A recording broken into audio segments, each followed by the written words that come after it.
Assalamualaikum warahmatullahi wabarakatuh. Perkenalkan, nama saya Fazi Amanda dengan NIM 2310306101. Di sini saya akan membuat video mengenai apa yang dapat dilakukan oleh fisioterapi ketika terjadinya bencana di daerah sekitar.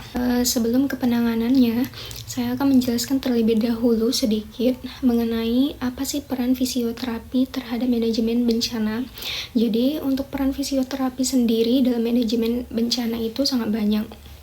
Contohnya, fisioterapi dapat bekerja normal setelah terjadinya bencana, seperti pemeriksaan menyeluruh mengenai kondisi muskuloskeletal atau kondisi-kondisi yang lainnya.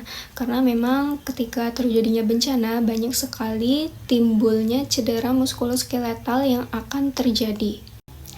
Nah, di sini peran fisioterapi bukan hanya untuk mencegah ataupun mengobati para korban, namun juga bisa mencegah terjadinya cedera pada regu penyelamat atau tim SAR dengan terapi manual. Baru kita akan masuk ke penanganan fisioterapi yang dapat diberikan ketika bencana.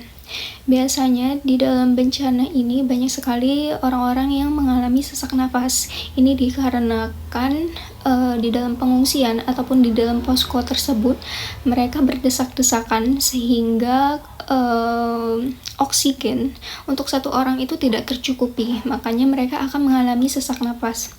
Nah, bagaimana caranya kita dapat mengurangi sesak nafas ataupun mencegah sesak nafas yang terjadi di dalam pengungsian tersebut? Nah, kita akan melakukan latihan pernapasan yang benar. Jadi, kedua tangan kita letakkan di dada.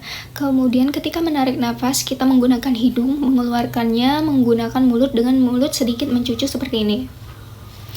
Nah, ketika mengeluarkan napas menggunakan mulut tadi, tangan yang di dada itu agak menekan dada. Itu fungsinya adalah untuk mengeluarkan karbon dioksida yang tidak diperlukan lagi di paru-paru, sehingga yang terisi di paru-paru adalah oksigen yang masih bagus. Ini dapat dilakukan sebanyak 8 kali pengulangan.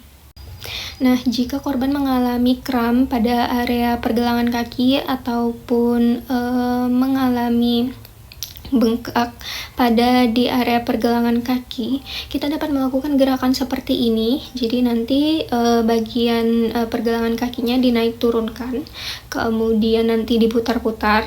Itu dapat dilakukan sebanyak 8 kali pengulangan. Fungsinya adalah untuk melancarkan aliran darah balik lagi ke jantung. Nah, tadi jika mengalami kram ataupun cedera pada area pergelangan kaki. Nah, jika mengalami pada area lutut, betis, ataupun di daerah paha, bagaimana cara melakukannya? Jadi, dapat dilakukan seperti ini. Nah, nanti pelatihannya dapat dilakukan sebanyak 8 kali pengulangan. Fungsinya juga untuk melancarkan aliran darah. Untuk latihan kaki tadi yang sudah dilakukan, itu hanya diperuntukkan untuk cedera ataupun kaki yang mengalami kram saja. Dikarenakan jika sudah mengalami patah tulang ataupun kondisi-kondisi yang berat, itu harus dilakukan pemeriksaan dokter terlebih dahulu, baru nanti dapat ditentukan latihan apa yang sesuai dengan kondisi yang dialami. Baik, demikian video penanganan fisioterapi yang telah saya buat. Semoga bermanfaat. Apabila ada kesalahan, saya mohon maaf. Wassalamualaikum warahmatullahi wabarakatuh.